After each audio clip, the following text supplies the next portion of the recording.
तुम्हाला सांगून जाईल की शिवमहापुराण ग्रंथामध्ये सुद्धा, शिवमहापुराणामध्ये सुद्धा गुरूंचं महत्व एका ठिकाणी वर्णन केलेलं आहे.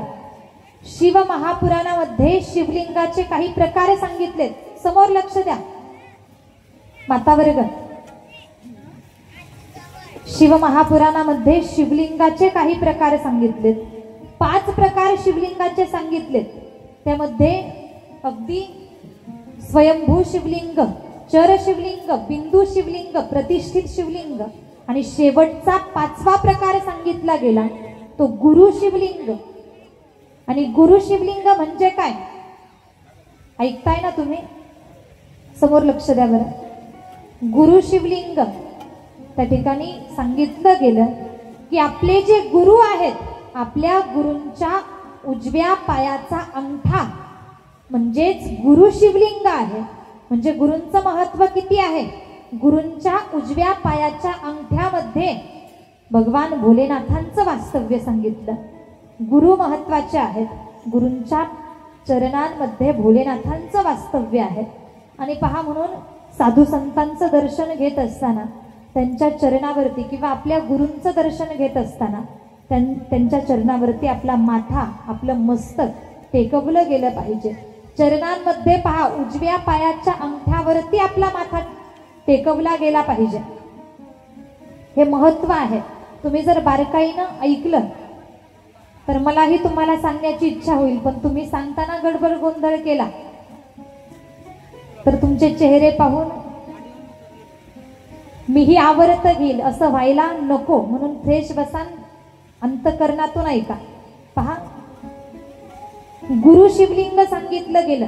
गुरूंचं महत्व मला यातून सांगायचंय. पहा, गुरु गरजेचे आहेत, गुरु महत्वाचे आहेत. नभे नभे माऊली ज्ञानोबरायांनी एका ठिकाणी सांगितलंय, गुरु तेथे ज्ञान, ज्ञानी आत्मदर्शन, दर्शनी समाधान आथी जैसे. ज्या ठिकाणी गुरु आहेत त्याच ठिकाणी ज्ञान आहे. कोणतीही गोष्ट शिकण्यासाठी, कोणत्याही क्षेत्रातलं ज्ञान घेण्यासाठी गुरुच लागतात. गुरूंशिवाय ज्ञान नाहीये. गुरुच लागतात. कुणाकडनं तरी आपल्याला शिकावंच लागतं. आणि गुरु हे वयावरून ठरवले जात नाहीत. गुरु लहानही असू शकतात, गुरु मोठेही असू शकतात. पहा, अगदी 9 वर्षाच्या मुक्ताईला 1400 वर्षाच्या चांगदेवांनी गुरु केलं. का? तर 9 वर्षाच्या मुक्ताई त्यांचं ज्ञान मोठं होतं, अधिकार मोठा होता. 1400 वर्षाच्या चांगदेवांनी सुद्धा 9 वर्षाच्या मुक्ताईला गुरु केलं.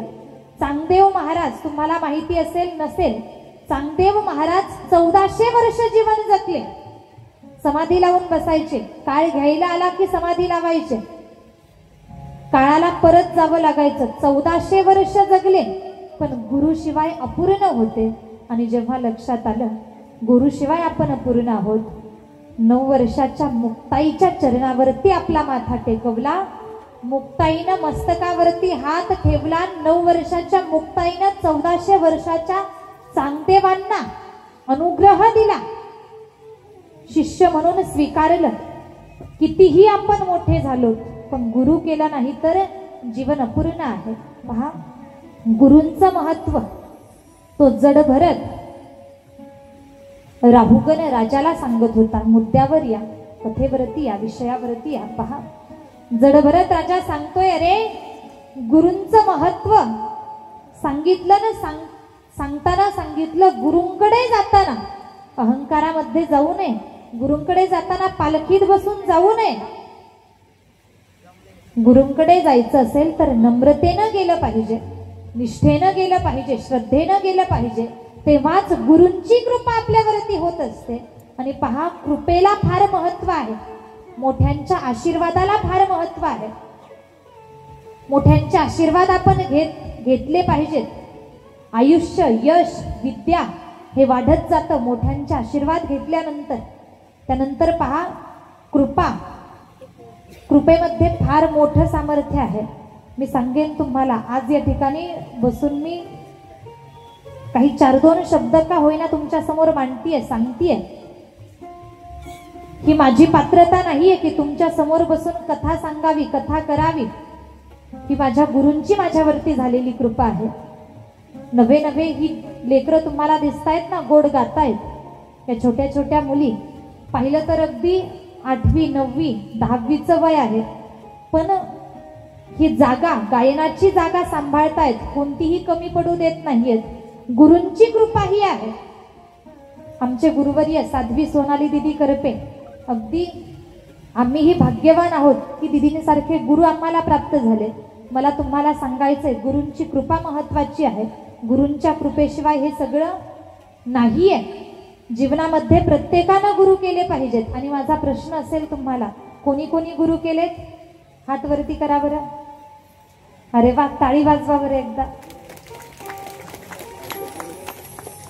गुरु जीवनामध्ये गरजेचे आहेत. गुरूंकडे जाताना नम्रतेनं गेलं पाहिजे. नम्रतेनं जर गुरूंकडे आपण गेलो तर गुरूंची कृपा आपल्यावरती होत असते. राजानं हे ज्ञान जड भरताच्या मुखातनं ऐकलं, हात जोडले. राजा म्हटला, महात्मन, मला दुसरीकडे गुरु करण्यासाठी जाण्याची गरजच नाही. तुम्हीच तेवढे अधिकारी आहात. तुम्हीच माझे गुरु बना आणि तुम्हीच मला उपदेश करा. तुम्हीच माझ्यावरती अनुग्रह करा. जड भरतानाच गुरु करून घेतलं. जड भरतानं राहुगण राजावरती कृपा केली आहे. पहा, अशा या जड भरताची कथा. राजाला जड भरतानं दीक्षा दिली. पुढे पहा, यानंतर पुढे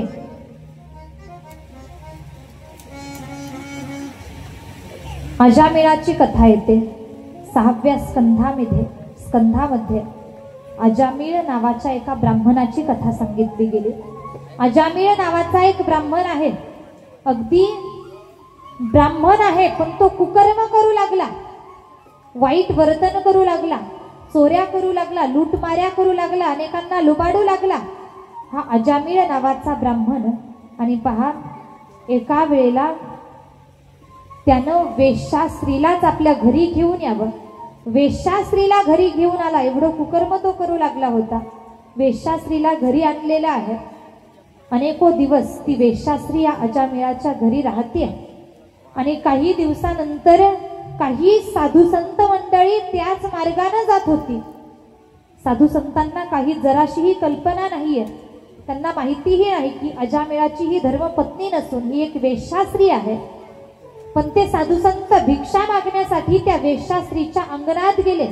त्यांना वाटलं ही कोणीतरी पतिव्रता स्त्री असेल, कल्पनाही नाही की ही वेश्यास्त्री आहे. भिक्षा मागितली आणि ती वेश्या असली तरी सुद्धा त्या वेश्येनं पाहिलं की अरे साधू संत अंगणामध्ये आले, त्यांना काहीतरी भिक्षा दिली पाहिजे. त्या साधू संतांना तिनं भिक्षा दिली. ती जी दिलेली भिक्षा होती त्यापासून साधू संतांनी अन्न शिजवलं आणि ते अन्न ग्रहण केलं. आणि आता दुसऱ्या दिवशी जायचंय. अजामिळ सुद्धा त्या ठिकाणी तोपर्यंत घरी आला. अजामिळाला राग आला. अरे राग आला, साधू संत अंगणात दिसले, राग आला. आणि त्यांनी त्या अजामिळाला पाहून त्या ब्राह्मणाला साधू संतांनी सांगितलं, आम्ही तुझ्या द्वारी आलोय आणि आता आम्ही परत चाललोय. आम्हाला काहीतरी दक्षिणा दे. गुरुदक्षिणा द्यावी लागते. साधू संतांना त्या ठिकाणी रिकाम्या हातानं घरातनं पाठवू नये. काहीतरी गुरुदक्षिणा आम्हाला दे. हा अजामिळ एवढा पापी होता, एवढा पापी होता.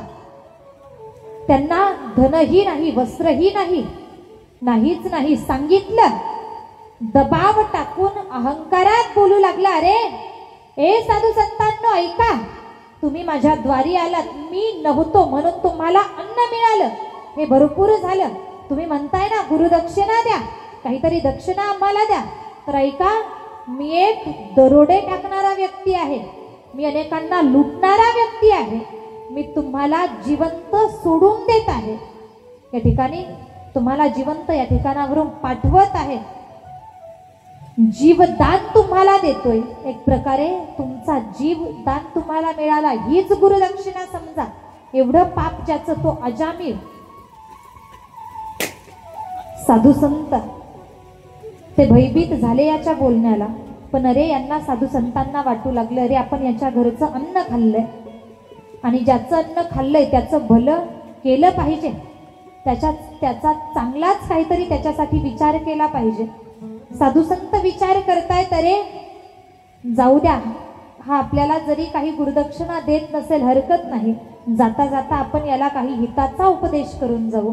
साधू संतांनी सांगितलं, रे अजामिळा ऐक, आमची एक विनंती असेल तुला, बाकी काही द्यायचं नाही ना, नको देऊ, फक्त आमची एक विनंती आहे की तुला पुढे जो पुत्र होईल, जी संतती प्राप्त होईल, त्याचं नाव, पुत्राचं नाव तू नारायण ठेव, नारायण नाव ठेव. आणि शब्द पाळला साधू संतांचा त्या अजामिळानं. काही दिवसानंतर पुत्र प्राप्त झाला, तर त्याचं नाव ठेवलंय नारायण. नारायणामध्ये या अजामिळाचा फार जीव, अगदी स्वतःपेक्षाही तो नारायण प्रिय वाटायचा. नारायण नावाचा त्याचा पुत्र. आणि कालांतरानं काळ या अजामिळाला घेण्यासाठी आलाय, काळ नेण्यासाठी आला. शेवटचा क्षण आहे आणि अगदी भयंकर वेदना होत आहेत. नभे तर काळ आपल्याला घेऊन जाणार आहे. लक्षात येऊ लागलं, या अजामिळानं नारायणाला हाक मारली, ए नारायणा, अरे ये नारायणा, धाव, ए लवकर. नारायण कुणाचं नाव आहे? बोला. नारायण देवाचं नाव आहे, भगवंताचं नाव आहे. अंतकाळी मुलाच्या माध्यमातनं का होईना, पण जगाच्या मालकाच्या नावाचा उच्चार झाला. आपल्या पुत्राला हाक मारली नारायण म्हणून, नारायण म्हणून हाक मारली, प्राण सोडला, देह सोडला. पहा, त्यानंतर पुढे अगदी त्याचा प्राण न्यायला एका बाजूनं यमदूत येत आहेत, दुसऱ्या बाजूनं विष्णुदूत येत आहेत. यमदूतांनी प्राण खेचावा, प्राण घ्यावा, तेवढ्यात विष्णुदूतांनी अडवलं, थांबा, तुम्ही या अजामिळाचा प्राण नेऊ शकत नाहीयेत. यमदूतांनी सांगितलं, अरे यानं ब्राह्मण असूनही जीवनभर पापकर्मच केलेलं आहे, यानं चांगलं कधी केलं नाही, याला यमदरबारामध्येच न्यावं लागणार, याला नरकामध्येच जागा मिळणार. विष्णुदूत म्हटले, थांबा, जीवनभर जरी यानं पापकर्म केलं असलं तरी सुद्धा अंतकाळी यानं नारायणाच्या नावाचा उच्चार केलाय. यमदूत हसायला लागले, हसतायत आणि म्हणतायत, अरे भ्रमात आहात तुम्ही, यानं तुमच्या देवाच्या नावाचा उच्चार नाही केला, यानं त्याच्या पुत्राला हाक मारली आहे, फसलायत तुम्ही. विष्णुदूत सांगतायत, ते काही आम्हाला सांगू नका, नारायण हे आमच्या देवाचं नाव आहे, त्यानं अंतकाळी नारायण नामाचा उच्चार केला म्हणून त्याला विष्णू. नाम तुझे रे, नाम तुझे रे, नाम तुझे रे नारायणा, नाम तुझे रे, नाम तुझे रे, नाम तुझे रे नारायणा, नाम तुझे रे, नाम तुझे रे,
भगवंताचं नाम, नारायण नामाचा उच्चार शेवटी झाला आणि भगवंताच्या धामाला तो अजामिळ गेलाय. पहा, यातून शिकायचंय तुम्हा आम्हाला अंतकाळी भगवंताच्या नामाचा उच्चार झाला पाहिजे. नव्हे नव्हे तर पहा ना, मुलाचं नाव नारायण ठेवलं, फायद्यात पडलं. पहा, अगदी तुम्ही आम्ही सुद्धा आपल्या लेकरांची नावं चांगलीच ठेवली पाहिजेत. कुठं बंटीन बबलीन, कुठं पिंट्यान पप्प्या नाव ठेवून काही आपला उद्धार होणार आहे का? बोला ना. देवाचं नाव ठेवलं तर निश्चित कितीतरी वेळा देवाच्या नामाचा उच्चार आपल्याकडनं घडेल. मुलाबाळांची नावं ठेवताना देवाची नावं ठेवली पाहिजेत, ग्रंथातील पुराणातील नावं ठेवली पाहिजेत. पण आज झालं असं, आम्हाला या सगळ्याची लाज वाटते. बरोबर आहे ना? आम्ही स्वतःला सुशिक्षित म्हणवून घेतो. देवाची देवधर्म करण्याची आम्हाला लाज वाटू लागली. मायबाप असं योग्य नाहीये. योग्य गती पाहिजे असेल तर आपण एक प्रकारे धर्माची जोपासना केली पाहिजे. आपली संस्कृती, आपल्या परंपरा, रीतिरिवाज हे सगळं जपत चाललं पाहिजे. आपल्या लेकरांना सुद्धा धर्माचं ज्ञान दिलं पाहिजे, भक्ती करायला शिकवलं पाहिजे. त्यांची नावं चांगली ठेवा. अजामिळाचा उद्धार मुलाच्या नावामुळे झाला. कधी कुणाच्या बाबतीत असं काय घडेल सांगताही येत नाही. पहा, त्यानंतर पुढे 7व्या स्कंधात भक्त प्रल्हादांचं चरित्र आलं. तत्पूर्वी बऱ्याच वेळापासून तुम्ही एका जागेवरती बसलेले आहात. कुणाला गुडघ्याचा त्रास, मणक्याचा त्रास, अनेक वयोवृद्ध माणसं आहेत. उठून उभं राहायचंय, हातपायही मोकळे होतील आणि भजनही होईल. राधे बोलो राधे राधे, राधे राधे बोलो राधे राधे, राधे राधे बोलो राधे राधे, जय हो. राधे राधे बोलो राधे राधे, राधे राधे बोलो राधे राधे, राधे राधे बोलो राधे राधे, राधे राधे बोलो राधे राधे, जय हो जय राधे बोलो राधे राधे. हम भी बोलो राधे राधे, तुम भी बोलो राधे राधे राधे. हम भी बोलो राधे राधे, तुम भी बोलो राधे राधे. हम भी बोलो राधे राधे, तुम भी बोलो राधे राधे. हम भी बोलो राधे राधे, तुम भी बोलो राधे राधे. राधे राधे राधे राधे राधे राधे, राधे राधे राधे राधे, राधे राधे बोलो राधे राधे, राधे राधे बोलो राधे राधे, राधे राधे बोलो राधे राधे, राधे राधे बोलो राधे राधे.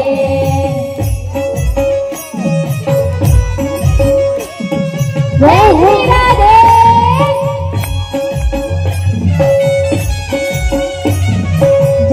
जय हो ताई.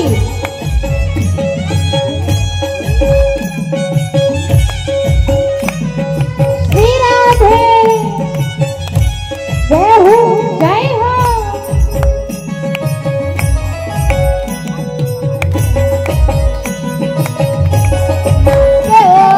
वाह वाह ताई. जय हो जय हो ताई. जय हो जय हो. वाह वाह.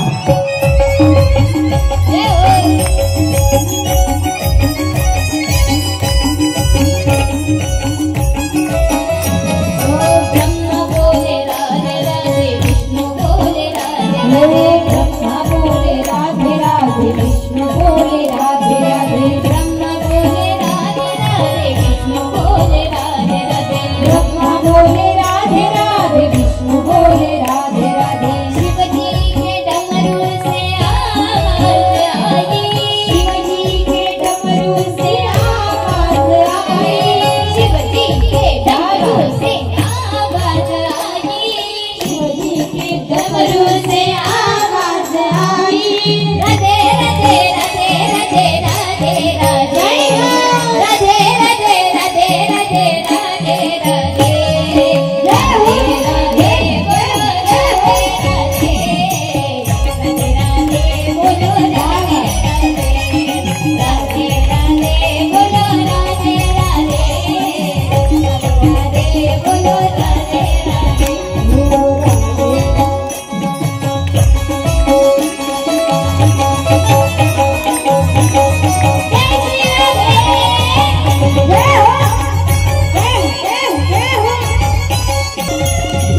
घ्या, खाली बसून घ्या.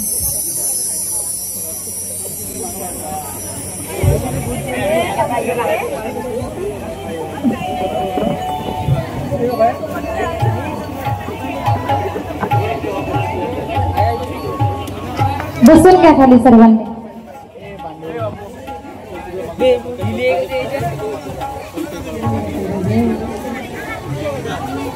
गोपाल कृष्ण भगवान की जय.